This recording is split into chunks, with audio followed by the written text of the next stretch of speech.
What's going on, guys, and welcome back to another episode of Career Mode, episode number 238, and we start today's episode off with the first game of La Liga. Yes, competitive football is finally back in this Career Mode. Awesome.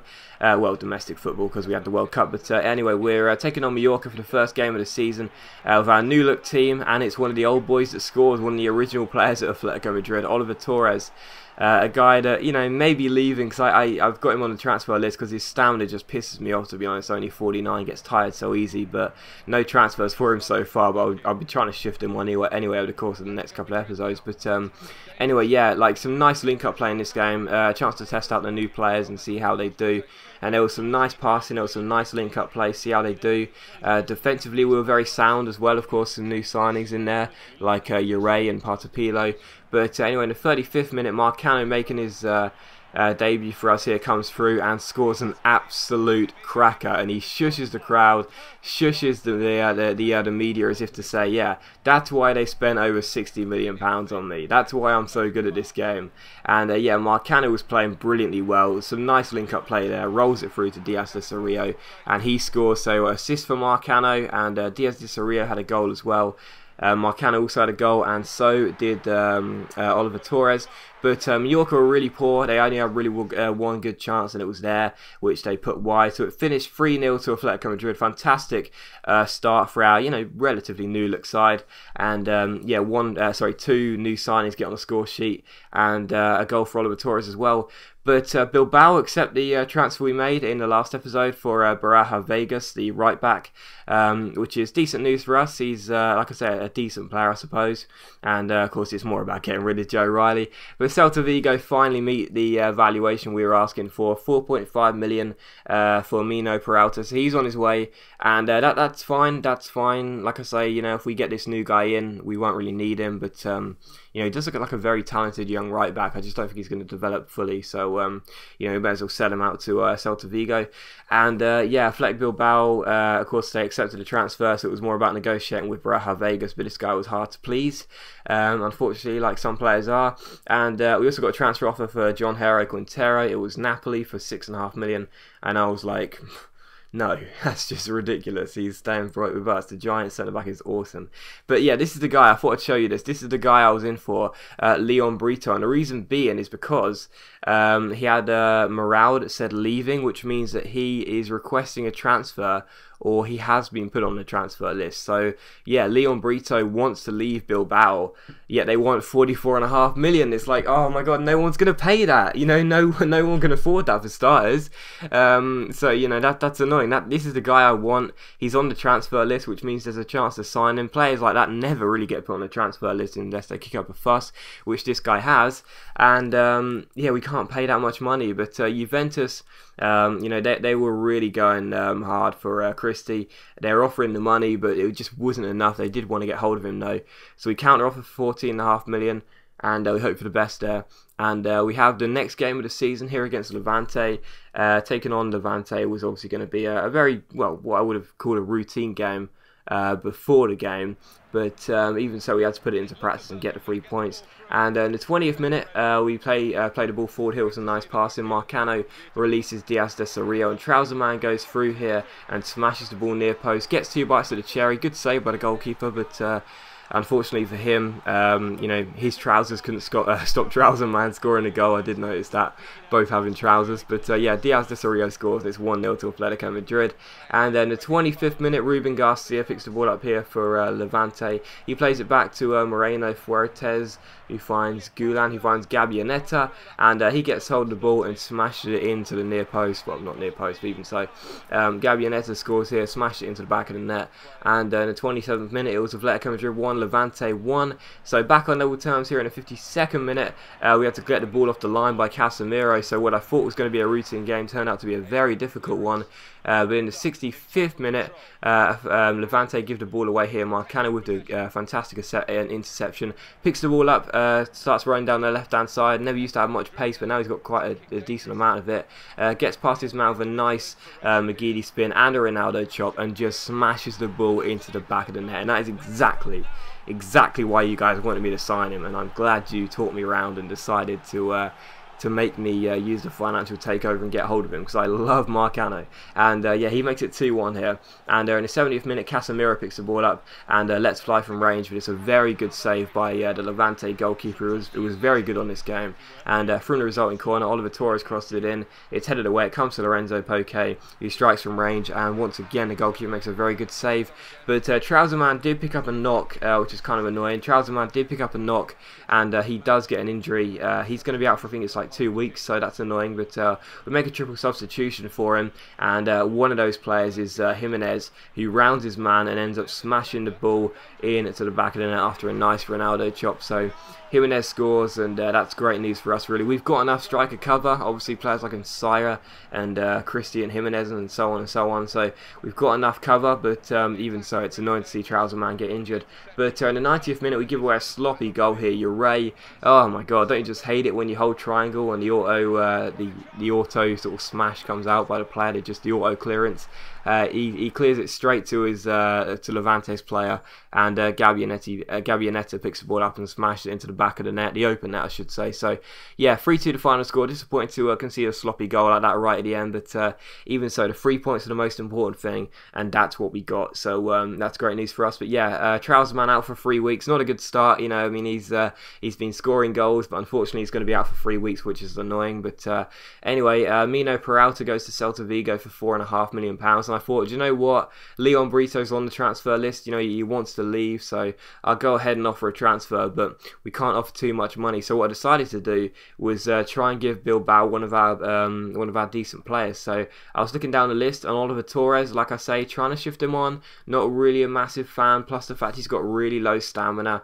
And we got other central midfielders that could do the job, such as this guy Mayol, who's younger and will probably grow to a higher potential. So I thought Oliver Torres, you know, I've just never been convinced by him, you know, and his low stamina is really annoying. You know, 49 is no stamina for a player that wants to play in the Champions League games and the Copa del Rey games, and you know, basically the midweek games as well as the weekend games. So yeah, we'll offer a contract, and finally Baraja Vega says yes to the contract we offered. But I decided to stall this because, like I say, we're of course going in for the other Athletic Bilbao fullback in Leon Brito. So when Juventus matched a £14.5 million bid for Christie, I checked my other email, and Athletic Bilbao said yes. I was really surprised. I didn't see them accepting that, seeing as they wanted £42.5 million for him the first time we inquired, and this deal's worth around what, 26 million. So yeah, this looks like it could be the steal of the century if we can pull it off, which we do. As you can see there, he accepts the contracts. We do sell Jack Christie to Juventus for £40.5 million. Bit disappointing, because I do like Jack Christie, but you know, why not sell him, to be honest? You know, gives us more money to spend on transfers if we want, and we've got good striker cover. And of course we get to sign Leon Brito as well, which is great news for us, because like I say, this is the fullback I really wanted. So out of all the players we wanted to start this season, I've basically got everyone, you know, every single player I was aiming for. We've got, you know, we've got Ure, we've got Trouserman, we've got Marcano, and of course we've got Leon Brito now. So every player I was in for, the 4 main targets, we've got all of them. I'm just so pleased with the business we've been doing, and we haven't even finished the transfer window yet. And with the sale of Jack Christie, we've still got some money left in the kiddie, so we're doing really well. But anyway, yeah, we offer a contract to this free agent striker. Again, just cover really, mainly because obviously Trouserman is out for 3 weeks, and I forgot about that. So I do want as much cover as possible in that area. So we offer him some money, and he comes into the club. And we also try and go in for 2 backup strikers as well. I just thought, you know, why not? You know, it never hurts to have too many strikers. And Van Polen, this guy for Schalke, looks like a very good finisher of the ball.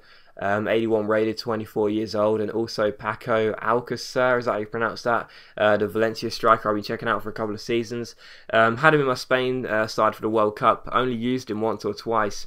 He's, you know, he's not that great. He's pretty lethargic. He's got some weak physical stats, but you know, he's a very good finisher of the ball, and 4-star skills as well is always nice. So, you know, as a backup striker, as a sub plus Resi, he's really not going to do us much harm. But even so, we take on Sunderland, our old club, for the first time in this series with Atletico Madrid. We take them on in the Copa Europe, the European Super Cup. The Champions League winners versus the Europa League winners. We, of course, won the Europa League. Sunderland won the Champions League, no real surprise. So taking them on, and yeah, they almost got off to a great start after Ray came for this ball and missed it. But Wakaso headed the ball wide. So yeah, I was really hoping to get a win in this game. Of course, we had a former player in Marcano playing in this game, and easy Jimenez finding Koke, and Koke plays it through to Marcano. Marcano cuts past his man here, cuts past Pinsoglio, gets taken out, but he managed to keep hold of the ball, keeps on running, but unfortunately hits the post. Would have loved Marcano to have got the opening goal of this game, but even so. Hisi Koke find Marcano once again. He was doing most of the work in the first half here. Marcano comes through, takes aim, but his finesse shot is well saved by the goalkeeper. We managed to keep the ball alive and try and threaten Sunderland, but unfortunately they do just about enough to get the ball away here and clear it away. So it remained 0-0 up until the first half was done. But the second half started really brightly. Pinsoglio finding Yelen. Yelen pulling out those 5-star skills. Trying to stop Yelen here, but he finds Pinsoglio. Pinsoglio plays it through to Borja Baston, one of our old players. Great save by Ure, and we just about managed to get the ball away in time to keep the score at 0-0. And in the 57th minute here, we collect the ball, and Marcano plays it through to Nsaya, another Sunderland player that we got from our old club, raided the old club if you will. And Nsaya comes through here, lovely fake shot to get around his old teammate Sim, takes aim, but smashes the ball just wide of the post. So still 2-0 here, but just after the hour mark, so much action in this game. Marcano finds the ball here. He plays to Casemiro. Casemiro finds Jimenez. He crosses the ball in, and what a sitter by Nsaya. That was the perfect height, the perfect place, the perfect player really. He was about 4 yards out, but somehow he could put the ball over. That was really, really bad, and very frustrating to see Nsaya miss such a sitter there. But in the 83rd minute, Borja Baston, what a fantastic bicycle kick, well saved by Ure, and once again Ure is on hand to make the save. He was having a very good game for us, and in general it was such a fantastic final.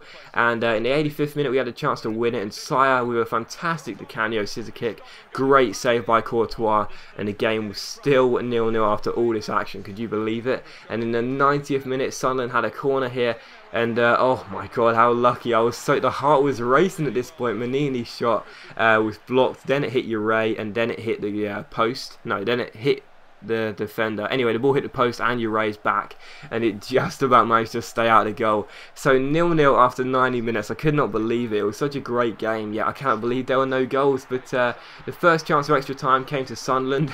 So I was distracted by Quintero falling over the goalkeeper. First chance of the extra time came to Sunderland, and it was Craig Gibson here who smashed his volley wide. But Jimenez had a chance here, and he put the ball wide from half volley just as we started the second half extra time. Really good chance for him, and they should have hit the target. So still 0-0 at this stage. I was thinking it's surely going to be penalties, because every single chance just won't find the back of the net. The goalkeepers are playing well, the accuracy is a little poor. You know, it's not going to happen for us. But in the 107th minute, Maz goes down the right hand side, crosses it in, and then Saya makes up for his mistake. He makes up for the sitter he missed and scores the only goal of the game. It was just such a great final. You know, the fact it was only one goal is just bizarre. I kind of wish I would have done it live, because it was just so fun to play, and there was some great reactions, especially from that Nsaya sitter. But Nsaya did make amends. He did score the only goal of the game, which means we win the Super Cup. That's fantastic. It's the first trophy of the season, and it's the first trophy I win for Atletico Madrid. Not the first trophy, the first. It's a new trophy for Atletico Madrid during my stint here, that's what I mean to say. And yeah, it's fantastic to beat the old club for the first time we play them. And as always guys, thanks for watching today's video. I really hope you enjoyed it. If you have, please leave a like, that really helps my channel out and is much appreciated. And I'll see you for the next episode of Career Mode very, very, very soon.